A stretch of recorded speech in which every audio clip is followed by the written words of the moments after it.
A former congressman has his sights set on the top job in Colorado. Greg Lopez is running as a Republican for Colorado governor. He joins me now.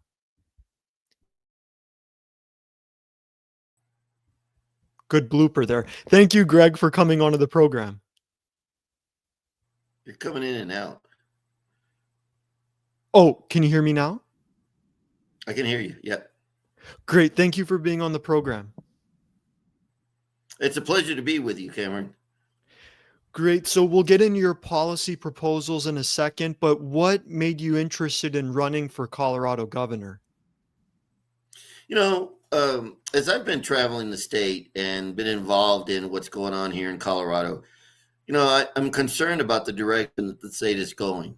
And being a former mayor and a strong mayor, which meant I was a mayor and the city manager at the same time, and being the former director of the United States Small Business Administration, a small business owner, and being the director of the Denver Hispanic Chamber of Commerce, as well as being involved in a lot of different groups and organizations.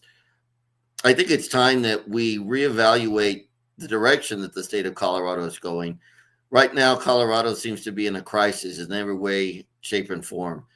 You look at our crime rates, you look at what's going on in our schools, you look at what's going on with our legislation and the direction that we're going. And I think it's time that Colorado had a voice and an individual that not only understands what it means to be a governor, but more importantly, understands that the governor's job is to make sure that the quality of life of every individual, regardless of whether you live in the urban area or rural Colorado, that we respect each other and then we make good informed decisions.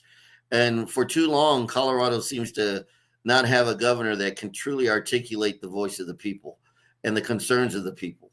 And so that's why I'm looking to be the governor of the state of Colorado, is to make it prosperous once again and make the economy strong and give everybody the hope that they can actually achieve the American dream, because affordability in our state is through the roof.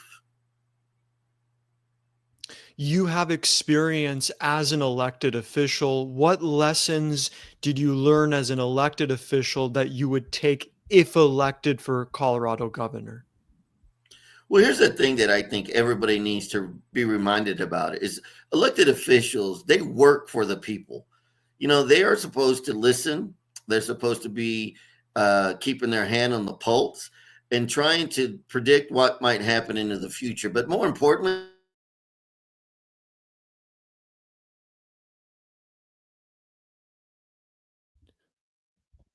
always think beyond what is happening today.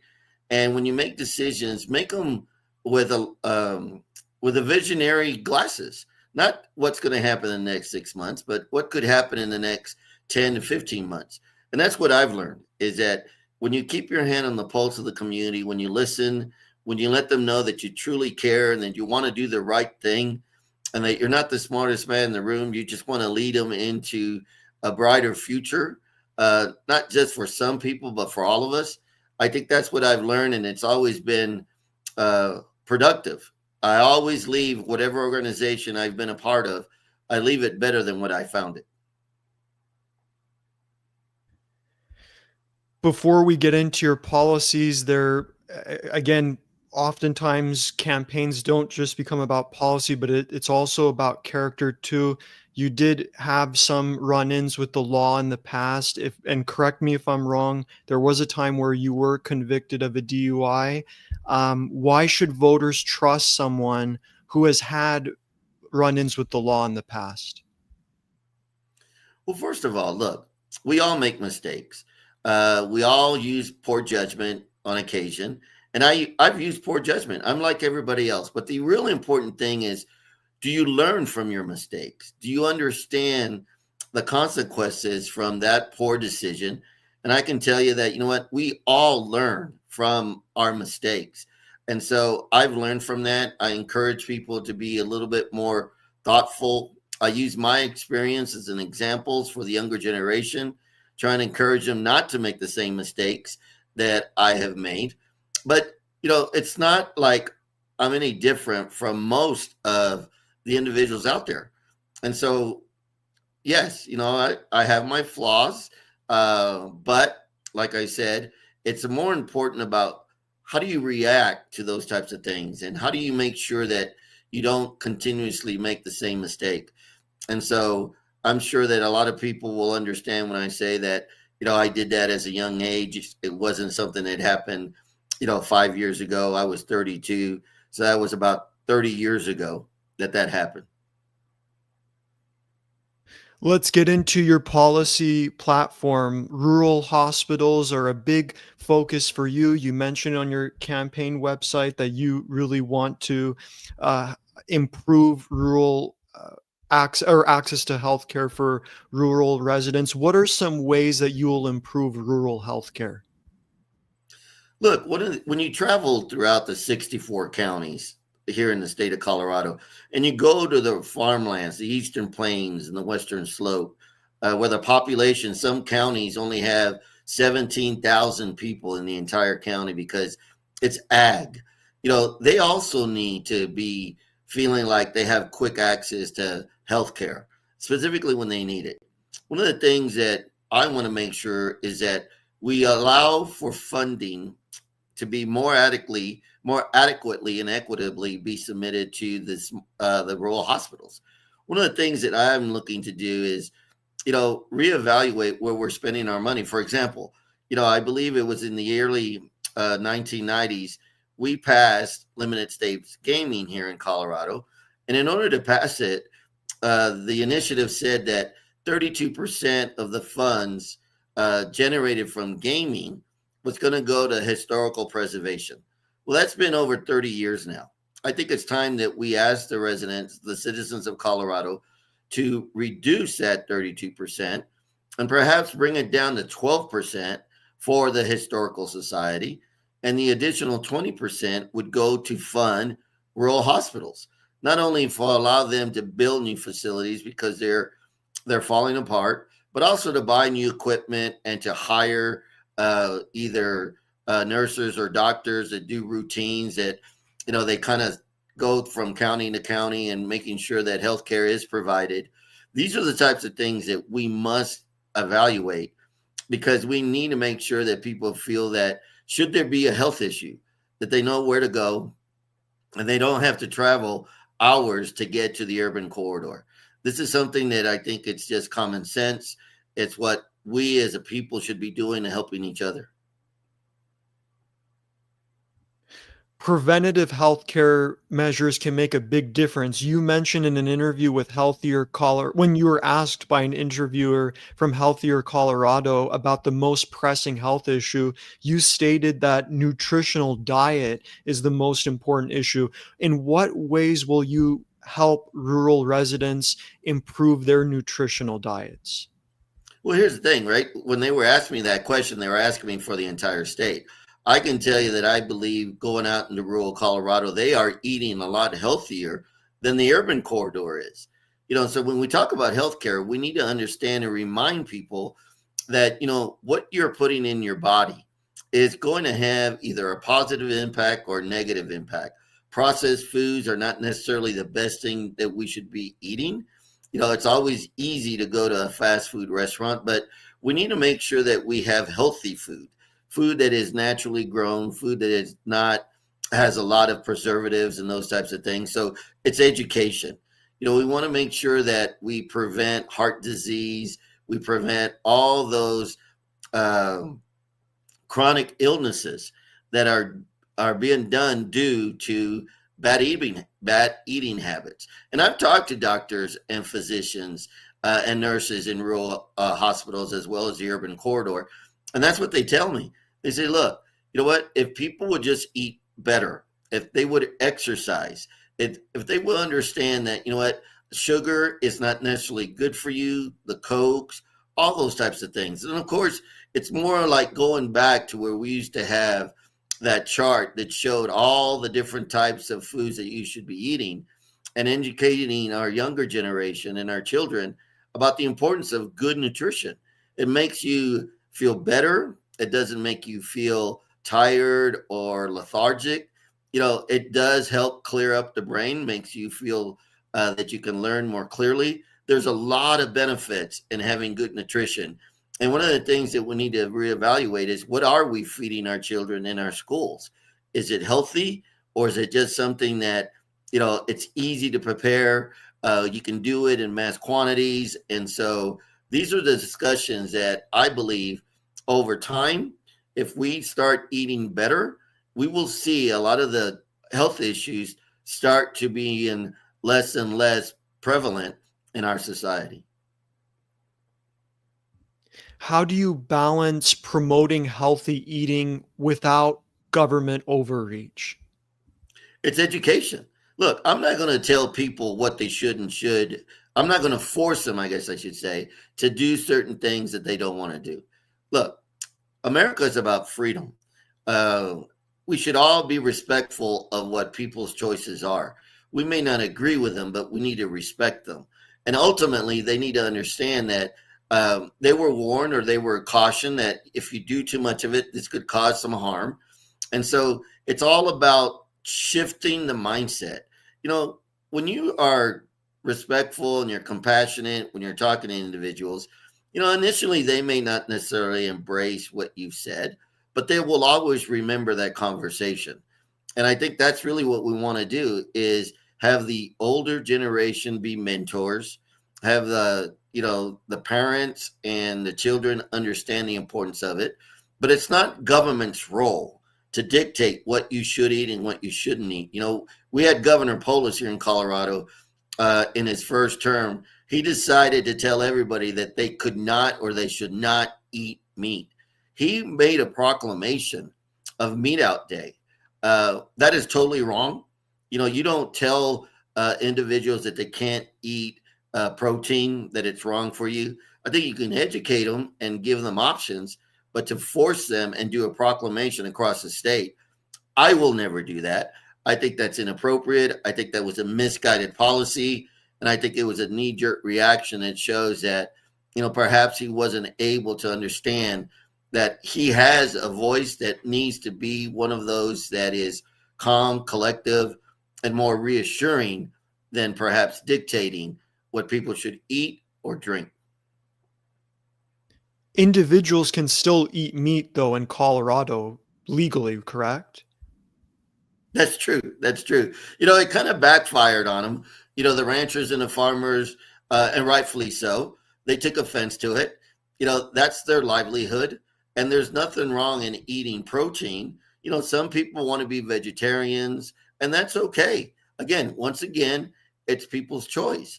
But government should never be insinuating that you will not eat a certain product, because that's not what America's about.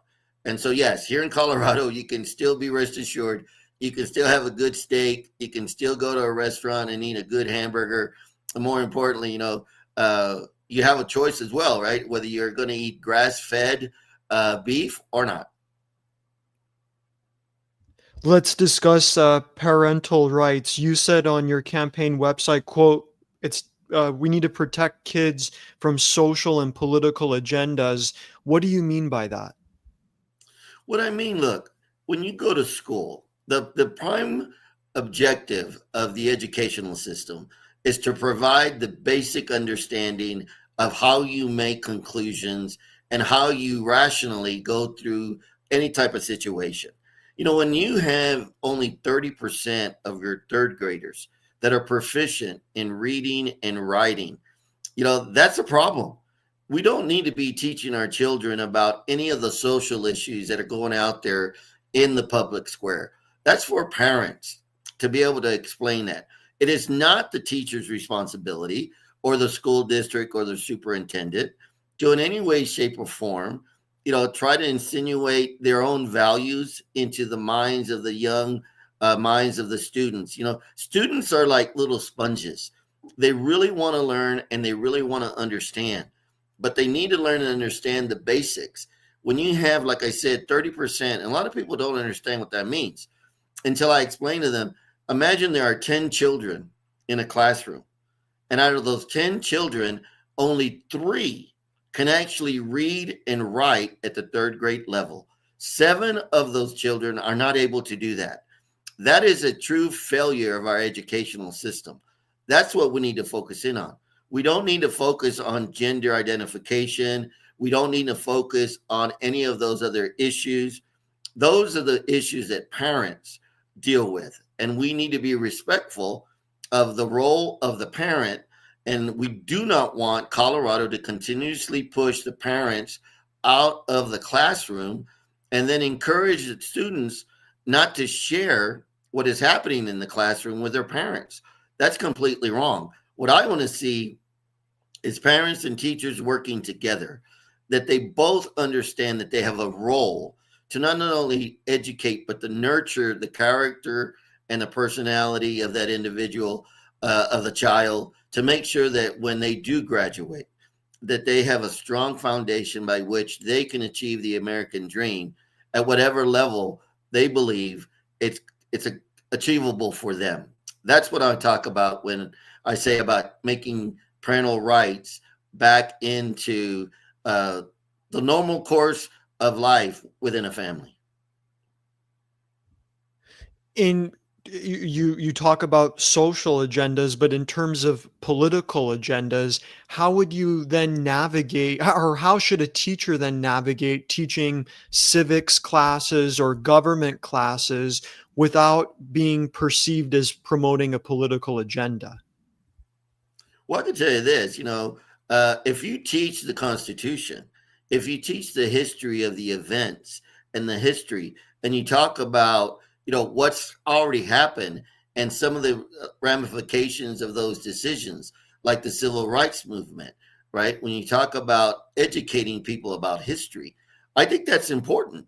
But that has nothing to do with political agendas. You don't necessarily need to be teaching a third grader or fifth grader about what a Republican is or a Democrat or an unaffiliated voters. I think that's more at the high school level. That's more as they're getting ready to graduate and go into the mainstream, because that's when they're going to be able to vote. I think when you stay to the basics and teach history at a certain grade level, there's certain educations that you should teach at the elementary level, certain subjects and topics that you should teach at the middle school, and then, of course, certain topics and issues that you should teach at the high school level. It's a progression. And so I think we used to do it very well. It seems like over the last 20 years, we've kind of gone off the rails when it comes to education. I think it's time we go back and reevaluate what was working and go back to the basics. So electoral conversations or conversations about electoral politics are completely out of bounds in your book in schools, correct? No, no, For no. at K through 8. Yeah, I think that's where the younger children don't need to be worried about that. If they want to ask, you can encourage them to talk to their parents. But when you go to high school, I think when you're ready to vote, as you're 16 and 17, I think that's where it's appropriate to be talking about the political environment and how government at that level does have an impact on your daily life and how that might impact your livelihood. But at eighth grade and below, I think they should just focus on the Constitution, the separation of powers, the executive branch, the legislative branch, and the judicial branch. When it comes to the election process, that's up for parents and grandparents and uncles and families outside of the classroom to be talking about that. So how in terms of going back, in terms of going back to your point about the civics question and government classes, I asked about, what about, or you had mentioned the importance of teaching history, but sometimes you'll hear this saying or this expression that history is written by the winners of a certain event. So how does someone then report or explain history in an unbiased yet objective way? Well, look, what you're suggesting is really utopia. No matter who it is that's doing the teaching, there will always be a slanted, perhaps, viewpoint. But as a teacher, You are to be there to explain what the textbooks are describing. It's not to insert your own personal opinion. Now, again, that's up to parents. And as you get college, right, you go to college, that's another element where you can really have debate, discussion with your peers. There's so many different viewpoints in any specific issue. And so if you're going to try to cover the totality of all the different perspectives of any given issue, whether it's the Industrial Revolution, what did that do to ag? How did that help industry? And how did it help? I mean, if you look at all the different angles, you will never get out of that topic. And so you must just plant the seed and let people understand that there is a foundation, but you can go in any direction that you want. You don't have to go deep into the weeds on every single issue. That is for individuals as they mature, as they grow, even as adults, when you're no longer in the educational system. There's means by which for you to dig deeper should you choose to do that. And I think that's really what we need to focus in on. Everybody has a different opinion. Everybody has a different way that they were raised, a different background, a different culture, a different heritage. All that is something that as you grow older, you can start looking at how that might be applying to the situation. But when it comes to the educational system, our goal is to make sure that they have a solid foundation by which they can grow their own educational experience. Let's talk about the environment. You have an environmental plan. What is your environmental plan for Colorado? Look, when you look at the environment, and again, these are so many different aspects of the environment, whether it's air quality, whether it's water, whether it's oil, whether it's soil erosion, all those types of things, that people need to understand do impact the environment. One of the biggest things that I see here in Colorado is we have forest land, public land, and national forest land where the beetle kill, and a lot of people may not understand what the beetle kill is, but the beetle has devastated hundreds of thousands of healthy forests. And now they're just laying down dead timber, which is nothing more than, the ability for lightning to create major fires throughout the state. And every year we deal with these fires. It's harmful to the environment. It's harmful to the soil erosion, the natural grasses. And so one of the things that I want to make sure is that we do maintain our forestry, that we keep it healthy, that we do not allow it to decay, because it's very important, specifically when you talk about what is the purpose of a tree. When you talk about carbon monoxide in the environment, a tree is a natural carbon sink. When you have healthy forests, they will capture that carbon into their trunk and back into the soil. But when they're dead and they're decaying, they no longer become a carbon sink. They become a carbon accelerator, because all of that decay that is happening is releasing all the captured carbon. And so when it comes to water quality, we must understand that water is a finite resource. We must protect it. We must understand its uses. It's either going to be used for residential, industrial, or agricultural. But we must make sure that we keep our water clean. What does that mean? There's a lot of discussions as it pertains to how much treatment does water need to have, whether it's fluoride, chlorine, or do you just drink it naturally out of the ground the way it's supposed to be, like it was in many, many centuries ago. In Colorado, 83% of the water comes from the snowmelt. Only 17% comes from the ground. And in Colorado, we are supposed to give 5 million acre feet of water to 7 other states. So it is very important for us to not only look at the water quality, also our air quality, everything that impacts our environment. And fires are probably one of the most disastrous things that we ever deal with. And they're long lasting scars on the environment itself. So we must stay ahead of that.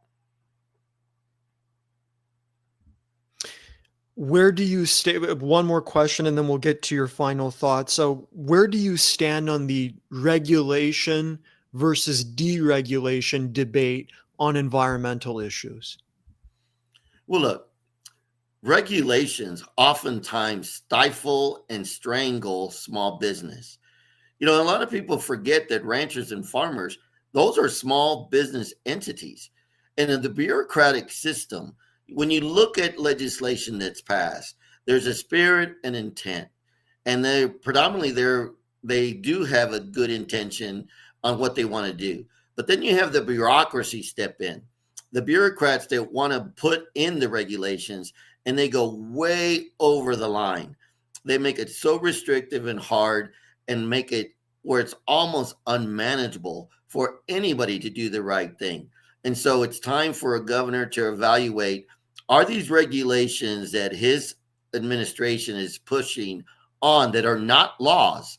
These is how they plan to implement the legislation. I think it's overburdened. Right now, small businesses are struggling here in the state of Colorado. Industries are being held captive by these regulations. And most regulators do not believe that someone is doing something right. They always want to find a reason why they're doing something wrong, and they stretch their own definition. And these people are not elected officials. And so I'm a strong proponent of reevaluating the regulations. And I'm here to tell you that predominantly a lot of those regulations are unnecessary and they're harmful to what is going on in our society. Greg, every single candidate gets a final word. They get to share their last thoughts. Anything that you want to say, the floor is yours. I appreciate it. Look, to the good people of Colorado, I just want you to know what my governing agenda is. It's doing no harm and putting people over politics. For way too long, we've played politics. You see it now. What's going on with the government shutdown? That's all political. They're not looking at what is in the best interest of solving the issues that are facing the families every single day. And it is something that we should all evaluate. Look, when the federal government is $38 trillion in debt, it has really no money. It's working on credit. Here in Colorado, we're going to be $1.2 billion in debt come the next year. What does that mean? That means government is spending money it doesn't have.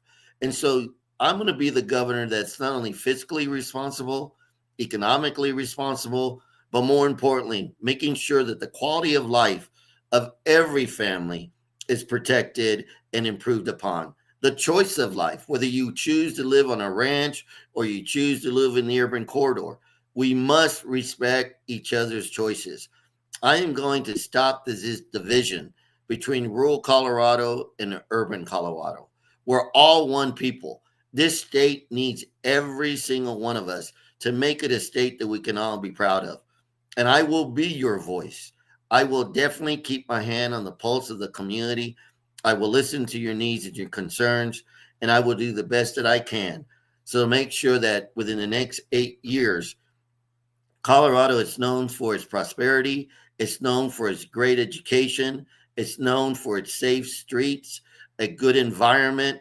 We will do what we need to do to make Colorado a state that we can all be proud of once again. Greg Lopez, thank you so much for speaking with me today. And that's the end of the interview. Thank you. Thank you.